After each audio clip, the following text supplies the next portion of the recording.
Awesome. Good evening. Good evening. It is evening, right? Sorry, my sense of time is off. We just got finished with a 7-hour hearing at the Alameda County Board of Supervisors on ranked choice voting. So welcome. My name is Sean Dugar. I'm the consulting executive director for the California Ranked Choice Voting Coalition. I live in Oakland, have been a long time Oakland voter, actually. Third generation East Bay resident. My grandmother moved there long ago. And so excited to be with you all this evening and talk about ranked choice voting and how things went in some of the East Bay races. I'm excited to be joined by Deb Otis from FairVote. Deb, you want to introduce yourself? Thanks, Sean. Thanks, everyone, for joining us. My name is Deb. I am the research director at FairVote. So I am based in DC, and my job is to analyze how election reforms are working in practice. And so we do data analysis and we dig into election results. And so it's certainly been a lot of interesting things to look at coming out of the East Bay this year. So excited to be here tonight. Thanks. Thank you so much, Deb. So we're going to get started. I am going to share my screen. Give me one moment.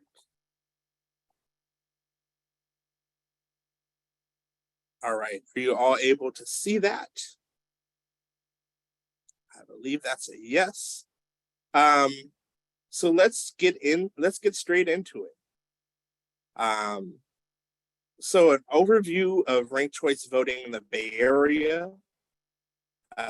San Francisco started using ranked choice voting back in 2004, so almost 20 years ago. In Berkeley, Oakland, and San Leandro, we've been using it since 2010. And a newcomer to the RCV family in Alameda County is Albany, which started using ranked choice voting this past election for the first time. We know that ranked choice voting has allowed for voters to have more of a say in the process in many ways, but if nothing more, by moving our elections, our local elections, to elections that have the highest voter turnout. So we know that general elections for the president and for the governor have a much higher voter turnout than the primary elections, March or June primaries, when we used to have many of our local elections in Berkeley and in Oakland. So here you can see there's been a drastic increase in who's had a say in our local elections. In 2006, our last non-ranked choice voting election, voter turnout was only 83,000 votes, almost 84,000. This past November, our election for mayor in Oakland had 125,000 voters participate. We know that is greater for democracy. We also know that ranked choice voting has allowed for more women and people of color to be elected to office. 61% of all offices, all RCV elected offices in Berkeley, Oakland, San Leandro, and Alameda are people of color. And prior to ranked choice voting, that number was only 38%. Again, because there's a difference in who is electing these elected officials, but also we're getting rid of barriers to entry.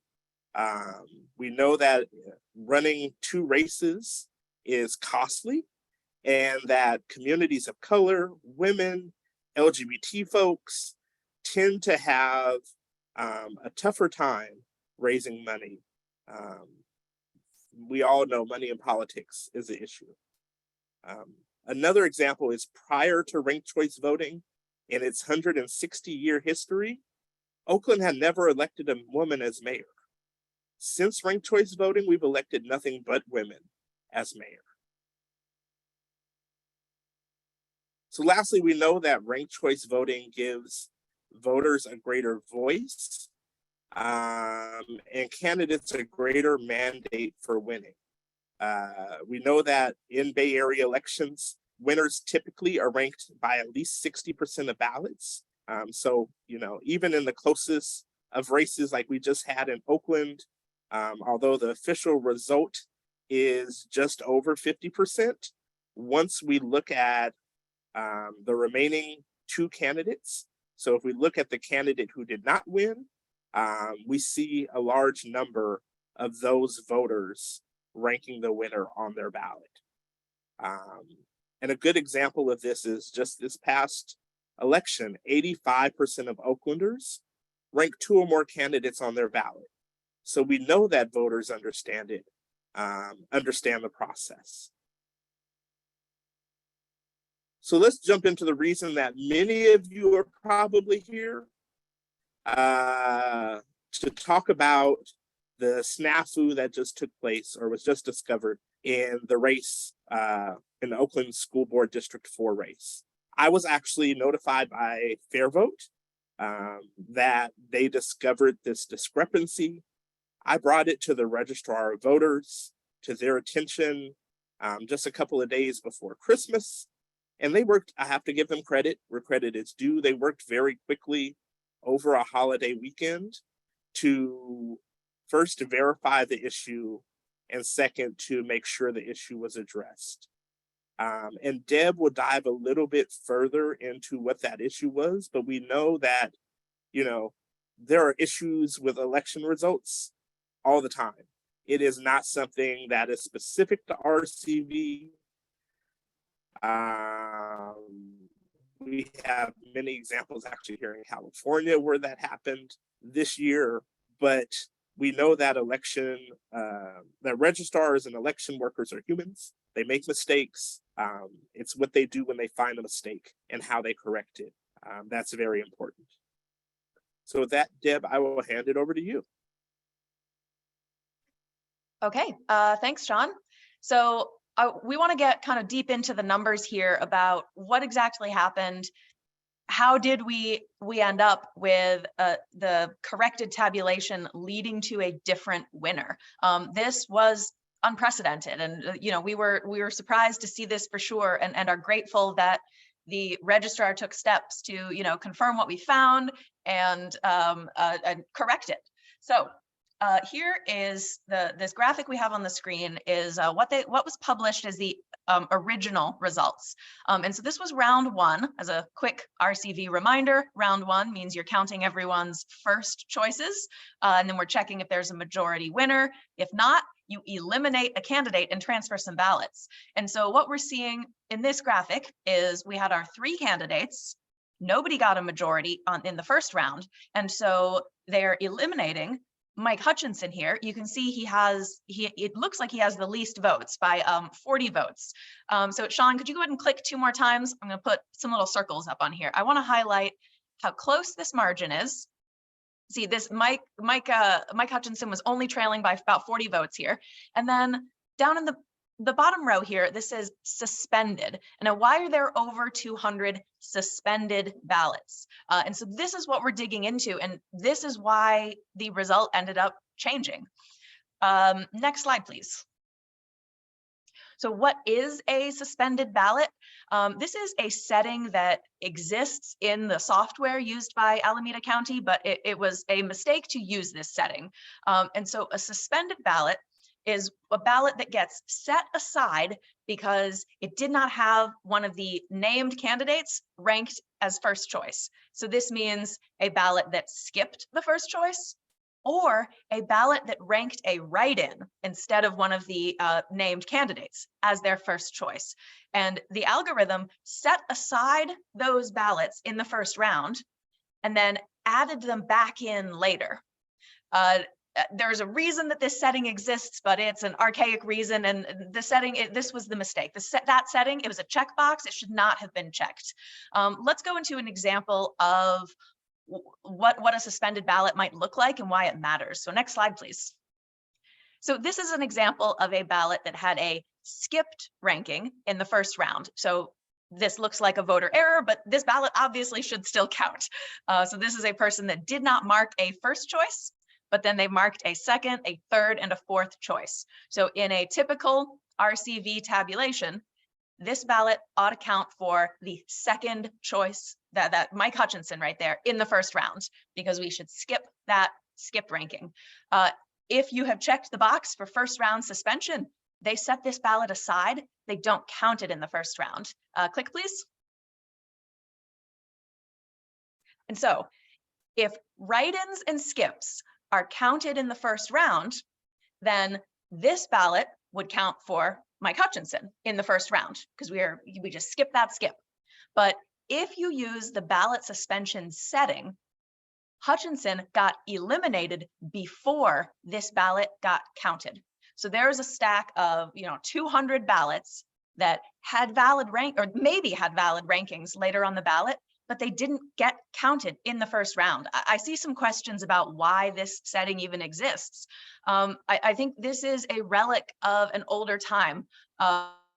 Before folks were able to do this, had these good tech tools to do the RCD tabulation really quickly, jurisdictions, when they wanted to get out some results on election night, they might want to just tally up everything in the first column only, because it's easy and we can get something out tonight that's kind of quick. And if that was the goal, it would be okay to accept a small error in your election night unofficial results. There is no reason this setting should ever be used for the full ranked choice tabulation, and certainly not in official results. Next slide, please.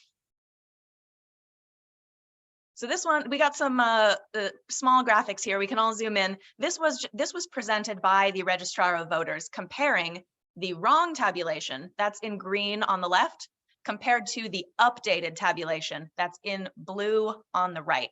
So in the wrong tabulation, Mike Hutchinson got eliminated. In the correct tabulation, enough of the voters for write-in candidates had Mike Hutchinson ranked second, that when write-in ballots transfer to those voters' second choice, Mike Hutchinson is no longer in last place, because he was a very popular second choice here. So he picked up enough of those transfer ballots that he is not on the chopping block. He should not have been eliminated. And so it's really important. I think this basically goes without saying. Before eliminating any candidates, you should count every ballot. And so that's what went wrong here. And so Hutchinson should not have been on the chopping block in the first round here. And so this side-by-side tabulation has been presented by the Registrar of Voters. And so that's what we've reproduced here. And so the corrected tabulation is over on the right. We see in round 2, Hutchinson goes on to win in that final round with 50.5%. So it's a narrow enough win, but our tabulation and the Registrar of Voters tabulation shows he is the winner, not the originally declared candidate. Next slide, please. And so apart from this issue, we've got plenty of other findings that we did want to share. So I think, Sean, should I turn it back over to you for this part? If I could figure out how to unmute myself, yes. So let's talk about some of the other results that we found in the Oakland races. Specifically in the mayor's race, we found that voters understood the process and that they overall utilized their rankings. Remember, 85% of voters ranked 2 or more candidates on their ballot. This year was the first time that voters had the ability to rank up to 5 candidates. In the past, that's been limited to 3. But we see that voters, on average, used more than the 3 rankings that they previously had access to. That instead they ranked about on average 3.4 candidates, so more likely towards the 4 than the 3.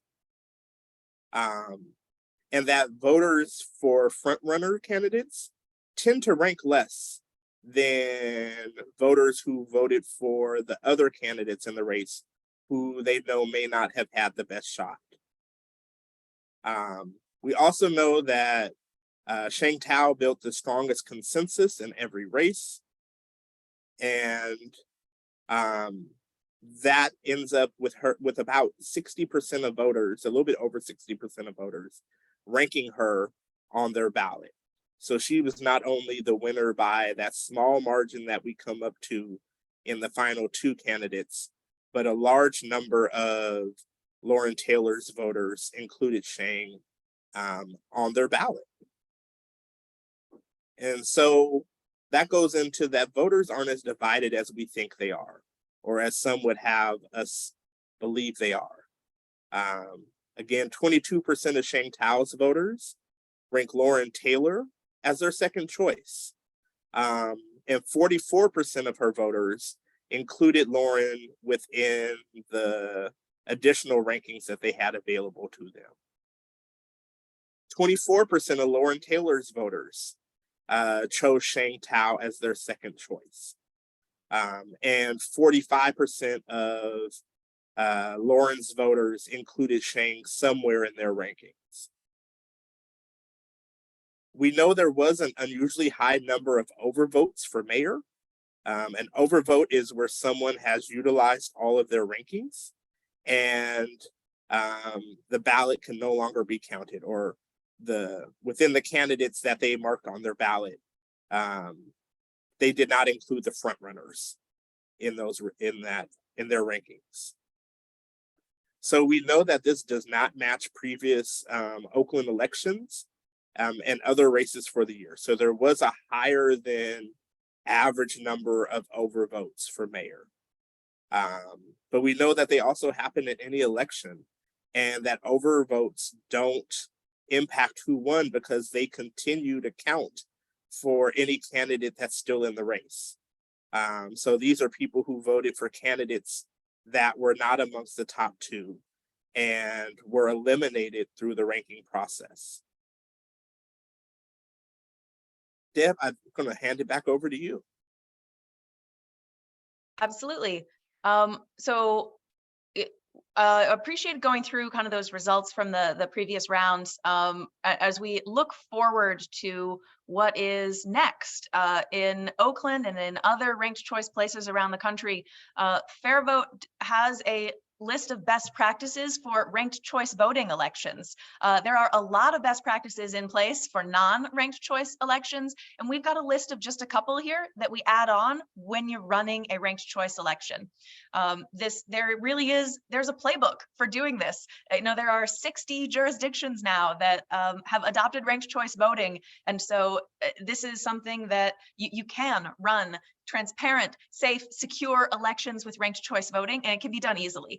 And so some best practices that we put out there and we share are: release the cast vote record early and often. Click, please, Sean.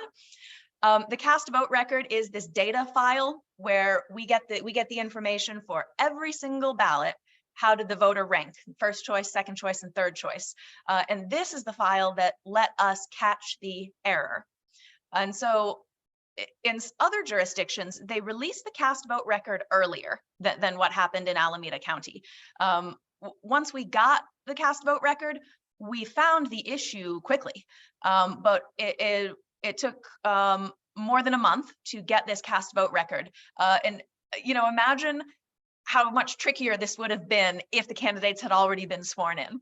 And so one of the best practices we recommend is go ahead and release that cast vote record even before certification, even when you just got preliminary results, because there are people out there, I am one of them, whose job it is to look for weird anomalies. We didn't catch Oakland because we thought there might be something weird about Oakland. We caught it because we do this for every single race. This is my job. And so we encourage folks to go ahead and release that data. And this adds a layer of transparency and accountability to ranked choice elections. Next, please. One we already talked about: count every ballot before eliminating any candidates, because sometimes those ballots can change who gets eliminated. And the reason that this error is being corrected and the tabulation is rerun is because using this first round suspension violates the language in Oakland City Charter. The charter says that, if someone had a skipped ranking, count the ballot for the next choice. And so I'm going to continue putting that out there as part of best practices to make sure to count those ballots before doing an elimination. Next, please. Communicate frequently with voters, campaigns, and media about how and when results will be released. We can look to a lot of examples around the country. I think just over in San Francisco, I think they do a good job of putting out the details of what they're releasing and when, being very communicative about that so folks totally know what to expect. So that's what I have for best practices for you. I think the next bit we're going to talk about is what is next, specifically in Oakland around these issues. Sean, would you like to take this one? Sure.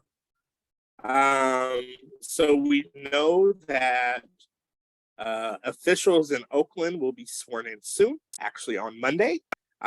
And that Mike Hutchinson, who is the highest vote getter in the Oakland District 4 school board race, today filed legal paperwork to get the results overturned, the certified results overturned, and have him be seated on Monday in this role and in his elected role as a member of the school board. Along with the Board of Supervisors, we're recommending a manual count, a recount in the mayor race. For those of you who have participated in the 7-hour hearing that the registrar or that the Board of Supervisors had today on ranked choice voting, you will know that it sounds like the final result of that is that they're going to be asking for a manual recount. But they are going to ask for an outside agency to conduct that process. So not have it done by the Alameda County Registrar of Voters, but have it done by a separate entity, quite possibly a neighboring Registrar of Voters. That will not be officially approved until after the officials in Oakland are already sworn in. So this will be a recount post swearing in of elected officials and should not halt that process. And then they're looking at structural reforms, including the creation of an oversight commission for the Registrar of Voters, and a couple of other things that would allow for greater access and implementation of reforms moving forward. So that is our last slide. I think we are now going to open it up to Q&A. Excellent. Thank you, Sean and Deb. So I have a list of questions that I've captured so far from all the folks in via chat. I will be going through them, and I apologize. I took all the questions and I categorized them so we can ask them in bulk and on each topic. So if I don't present the questions in the order that you place them in the chat, I apologize in advance. So let's start from the first one on representation improvements with the use of RCV. Beth Guzman asks, isn't it consistent with the election trends nationwide that there's better representation of candidates with a variety of backgrounds? Why is this, or how is this attributable to RCV? So Deb, I'll take the first stab at it if it's okay. So I led the public education campaign in New York City, where in 2021 they utilized ranked choice voting for the first time. In New York City, an extremely diverse place, they had never elected more than 15 women to their 51-person city council, despite many attempts by qualified candidates. With the usage of ranked choice voting, they went from never having elected more than 15 women to that city council to having a 31-woman majority, with the majority of those being women of color and under 40. That is because of ranked choice voting. Las Cruces, New Mexico, the first time they used ranked choice voting, they saw the average age of their city council drop by over 40 years. The most recent time they used ranked choice voting, they elected their first all-woman city council. Salt Lake City, not a place that I think of when I think of diversity when I think of Salt Lake City, but utilizing ranked choice voting for the first time, they elected their first majority LGBT, out LGBT, and person of color city council. So we've seen this happen all across the country. Deb, you may want to talk about Alaska briefly. Sure. And yeah, Beth, I think your question is spot on. We are seeing these trends nationwide, regardless of ranked choice voting. We are at a moment where we're getting historically diverse candidate fields, and we're seeing strides in representation, regardless of the election method. That is great. And the reason we continue to highlight ranked choice voting as helping is because of some control studies that show even where representation is improving everywhere, it is improving even more in the places that have adopted ranked choice voting for a lot of these reasons that Sean is talking about. Those cities are great examples. And then I think Alaska is a good one to add to the mix, not just in terms of racial representation, but partisan representation. We are seeing strong coalitions. We are seeing folks emerge from Alaskan elections. We are seeing conservative Republicans, moderate Democrats, kind of all emerging from ranked choice voting races and being able to form a pro-reform coalition here across party lines. And so I think I wanted to quickly plug that partisan representation in addition to racial and gender representation that we're seeing. Excellent. Thanks, guys. The next set of questions is about the suspended votes or first round suspension that we spoke about a little bit earlier. We have a number of questions from Sharon Rose, Steve Chesson, Larry Cushy. They essentially are asking, and I think Deb, you answered this partially earlier, but why does this setting exist to begin with? Is there a jurisdiction in the US that actually uses the first round suspension? And if so, why? And then why should the suspended ballots be counted for the voter's second choice on the first round of tabulation? So I think a better clarification of that setting and the whole process would be ideal. Well, if it were up to me, I would recommend that setting be removed. There is no need for that anymore. As far as the question, does anyone do it? I heard that Minneapolis might do this for unofficial first round election night results. Nobody does this for official certified ranked choice tabulations, and they shouldn't. Was there was a question about what was the third question? Sure. Yeah. The third question is, why should the suspended ballots be counted for the voter's second choice in the first round of tabulations? That is based, not everyone does it that way. Some people, so most of those suspended ballots were not skips, they were write-ins. They're people who voted for a write-in as first choice. In a lot of other places, write-ins are all counted in the first round, and then the write-ins are eliminated in the first round before any candidates are. And this has to do just with the statutory language in Oakland's charter. There is something about, whether it's a declared write-in or not.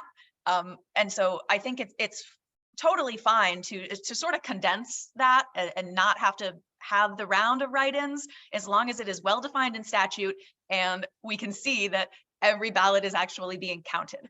When I run the results on my end, I always look at the tabulation, including the write-ins, eliminate them first, which means, my tabulation goes an extra round, but I can confirm that the numbers are correct still.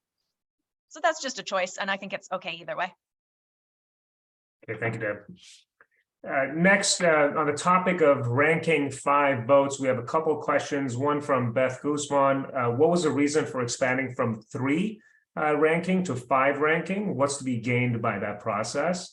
And a second question from Annie Karuga. Why are voters only able to rank 5 candidates? And I think that question is essentially, why aren't there more? Why are there 7 choices or more? Deb, do you want to take the first stab at the first one, and I'll do the second one? Sure. The limit was increased from 3 to 5 to give voters more choice. When you only get 3 rankings, this could lead to exhausted ballots. So the term is exhausted ballots when a voter has used, they did not rank one of the finalists. So their ballot counted in the first round, but then is not counting in the final round because they did not rank the candidates who are still left. If you only get 3 choices, and your first three choices become eliminated during the count, then your ballot does not have the opportunity to get counted in that final round. And so by giving voters more options, we are keeping more votes active and ensuring more people can participate in that decisive final round. And they could go higher, but we found that 5 is okay. Yeah, Sean, did you want to add to that? Absolutely. So actually, the Oakland Charter says that there should be allowed as many rankings as possible. That unfortunately did not happen in this election. So theoretically, the software that we use can allow for unlimited rankings. It could allow you to rank everyone that's on the ballot. However, that is not the decision that was made. Earlier today, the registrar said it was actually the choice of the city clerks in each individual city that utilizes RCV. Yes, Brooke just said it. It was the decision of the city clerks in those jurisdictions that they wanted to move to 5. There has long been a push to move to 5 or more, specifically in Berkeley and Oakland, but all of the city clerks unanimously agreed that 5 would be the good number. Okay, thanks, guys. The next question actually ties in with what we're talking about. John Palmer made a comment and made a question earlier. Aren't overvotes 2 votes in the same column? It would probably be good to explain the difference between overvotes and exhausted votes. And I think Deb Deb, go ahead. I think I may have explained them in reverse earlier, thinking back on it. That's correct. We misspoke earlier. And so then overvote is an error. And so that it would be like a voter who ranked 2 people as their first choice. And if you get to an overvote, you can't determine voter intent. That ballot becomes inactive. An exhausted ballot is counted for a candidate at some point. But then when ranked candidates are eliminated, the ballot is no longer counted for that reason. So that exhausted ballot is not an error. And a lot of voters will deliberately choose not to rank all of the candidates. It can be an informed choice. And so an overvote is an error, and we can mitigate those with good voter education and solid ballot design. An exhausted ballot is not an error, but it still means a ballot is not counted in the final round. Excellent, thank you. That was good, Deb. Okay, let's see. This goes to, I think, a comment you made a little bit earlier, Sean, about the clarity of use of RCV. David Danby wrote, do you think it's clear to voters that they shouldn't rank someone they don't want? That is, do they all know they don't have to rank everyone? I would say yes. I think Oakland voters understood that. And I think the showing of the average ranking, that is 3.4, that voters did not go through the process of ranking everyone. But they did go through the process of utilizing their rankings by ranking 2 or more candidates overwhelmingly. Shows that they know that. And generally in any public education that we do or outreach, we include that in the messaging. Yeah, I think that's important. The data itself, I think, is quite self-explanatory. We have a few questions about head count and recount. Pamela Drake asks, how useful or necessary is it to perform a hand recount after votes are tabulated by computer? And then another question from Paul. I apologize, Paul. I'm not sure if I'm pronouncing your last name correctly. Bostrian. What about best practices for RCV recounts? The Alameda County Register said an RCV recount would be 10x, 10 times more expensive as a plurality recount because of doing each of the runoffs. So I can repeat any of those questions, but you're welcome to them at this point. I'll give a very quick answer, and Deb may be able to dive more into detail. Generally, when we talk about a hand recount, we're talking about a sorting of first choice votes, kind of scanning ballots by hand. What the registrar said today is a full hand recount, which would require going through each round by hand. And that is not what we are suggesting. And that would be a more tedious process, also more prone to human error. Deb, any additional comments? Yeah, I would love to plug an excellent report on ranked choice voting recounts that was published just a couple of months ago by our pals at the Ranked Choice Voting Resource Center. They're an org that specializes in election administration issues around ranked choice voting. And they did a really thorough report on recounts in ranked choice voting elections. In our 600 RCV elections or so that we have had, there have been 15 to 20 recounts. I think getting close to 20 because we had a couple in Alaska this year. And so they have outlined kind of the procedures that have been used and how those all went in practice. And so typically recounts are important only if the margin is really close. When it is really close, it should be the burden of the election, not the burden, the privilege of the election administrators to confirm that we are in fact electing the right person. And with ranked choice voting, you don't always have to recount every round. Very often, depending on the recount laws in that city, a recount might just be between the top 2 finishers. And so you would be examining every ballot for which of the 2 finalists was ranked highest on this ballot, rather than going through, eight rounds of runoff eliminations. Excellent. There's a related question that was just put in the chat. Why is a burden for correction on District 40 USD on the winner, not on the county? So my understanding, and I am not an attorney, so don't quote me on this, is that there is not a process in place that allows the county to overturn a certified election result. That has to be done through a legal challenge. And it is up to the candidate to file that legal challenge. I have not seen the filing that was done today, but I would imagine that part of that would be the request that the county pay for the candidate's legal fees, should a judge rule in his favor. Interesting. Okay, let's see. And these next questions, I don't have a particular category to put them in. I'll ask them one at a time. How can we get ahead of public backlash, especially in Oakland? Why does Oakland keep falling or failing into these traps? So this was from Bruce Goldberg. Bruce, I don't know that we can get ahead of it. I think it's already happened. I have done everything personally in my power, including 3 television interviews, 5 radio interviews, a handful of newspaper interviews, and several podcasts to try to get ahead of the issue and to fully explain what happened. I don't know that it is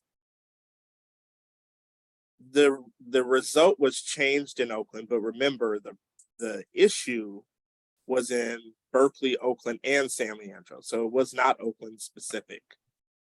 It's just that this one race was so close and kind of the perfect storm with the right number of candidates being 3, and that it made a difference. I see this as a lesson for reformers like myself. When we win victories for reform, and there's a lot of public support behind them, and we need that continued investment. I'm sort of tying this to another comment I saw, not a question, just a comment from Patricia about encountering folks during canvassing who had questions about ranked choice voting. And so there were potentially gaps in the voter education. And this is in an area that has had it in place for a decade. And there's a big flurry of voter education then. People move, new people come of age and register to vote, and they missed that voter education push 10 years ago. It's not okay to do voter education once and say that it's over. And so for us as reformers, I think we are keeping an eye on this sort of these cities that have had it in place for a long time and sometimes hit stumbling blocks, and that there is more support from the movement that we can keep giving to I think of Oakland as like one of our champion cities for ranked choice voting. But this year we gave a lot more attention to the newer cities, right? And so it's a lesson that we're keeping in mind. And I will say, at least the registrar has said that additional education, the opportunity for additional education was offered to the cities, and the cities declined that resource. So we need to make sure that our city clerks and the county are utilizing every resource possible to provide education to voters. And this is not just a ranked choice issue. We have all sorts of voter confusion around, that folks don't understand the top two voting either for some office, for, state offices, but not municipal offices. And so voter education should be happening from election administrators and elected officials every year, regardless of whether you're changing the system. And it's, true of ranked choice and of every other election. Thank you, guys. Okay, next question from Brooke Levin. Are there changes needed at the state level that was mentioned on today's call? So I believe there is a difference of opinion there. I know it was said that the state does not provide guidance on how to implement ranked choice voting, but they also provide a manual on guidance on how to implement ranked choice voting. I think the request that the registrar made was that there was that RCV be uniform across the entire state. And that's not going to happen. Cities need the ability to utilize the format of ranked choice voting that serves their community best. And so, yeah, there's a little bit of conflicting information there. Okay, next question is from, let's see, Igor Tregub, I believe. I apologize if I'm mispronouncing your last name. Let's see.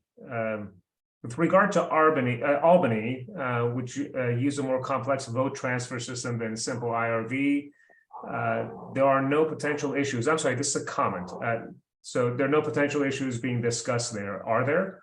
The votes were relatively close, if I recall. So go ahead, Deb. You want to? Oh, no, you jump on in.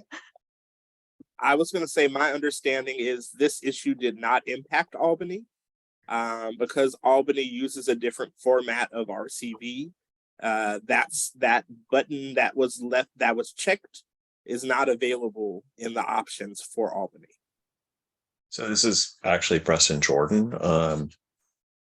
Interestingly, Preston, do you want to introduce yourself to the audience? Yeah, I guess that'd be useful. Thanks, Sean.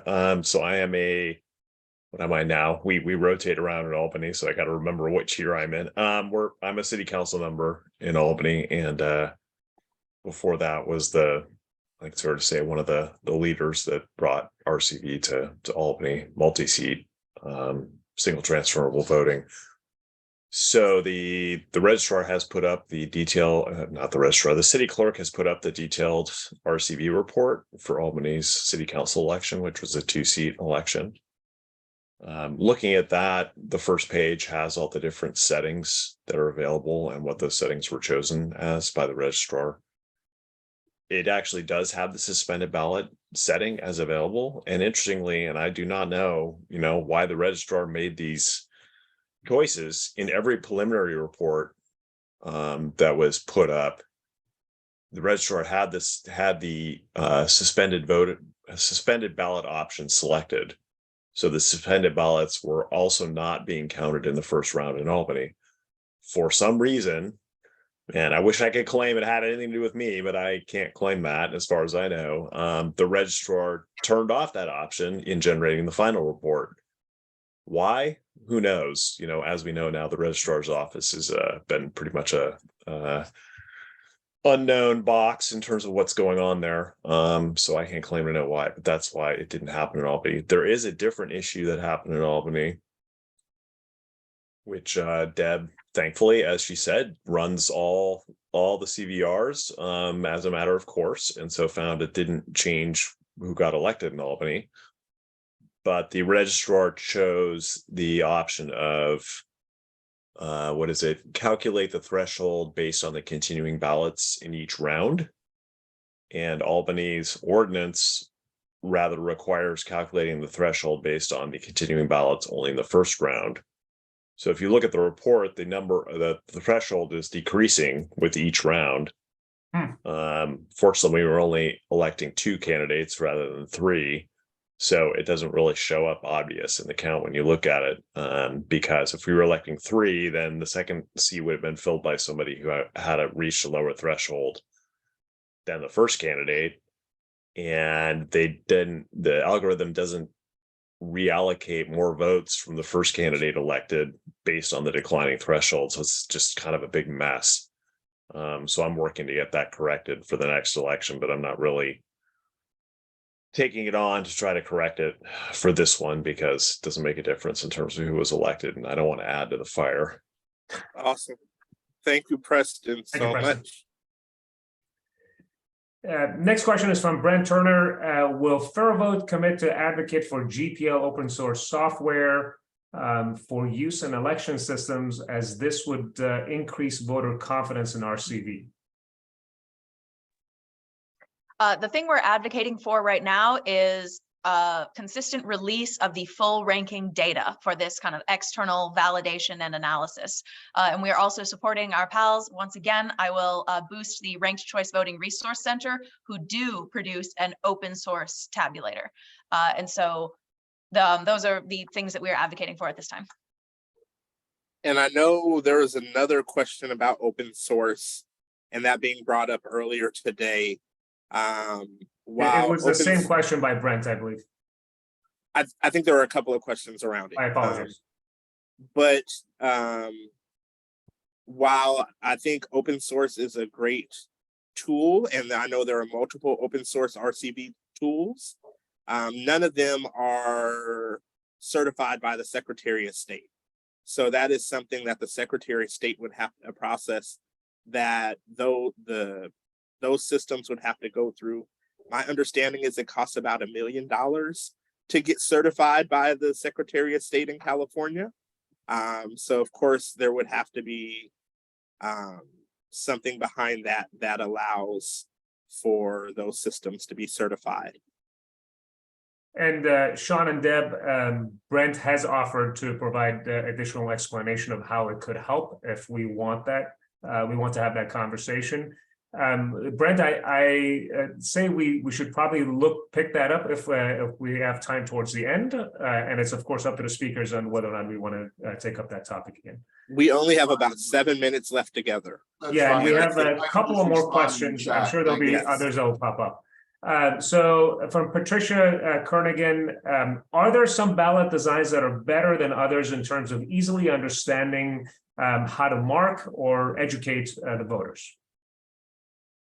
Absolutely, yes. One of the most important ways we can make sure that people are understanding how to mark their ballot and minimize errors is good, clean ballot design. There is an organization called the Center for Civic Design, which has specifically done a ranked choice voting ballot design project with focus groups. And so they have a clear set of recommendations on how to write the ballot instructions and how to design, the actual part where you fill in the bubbles. And so Alameda County has really improved in this area because a few years ago, the machines got upgraded. And so the ballot design that came with the old machines was not quite as good as the ballot design that comes with the new machine.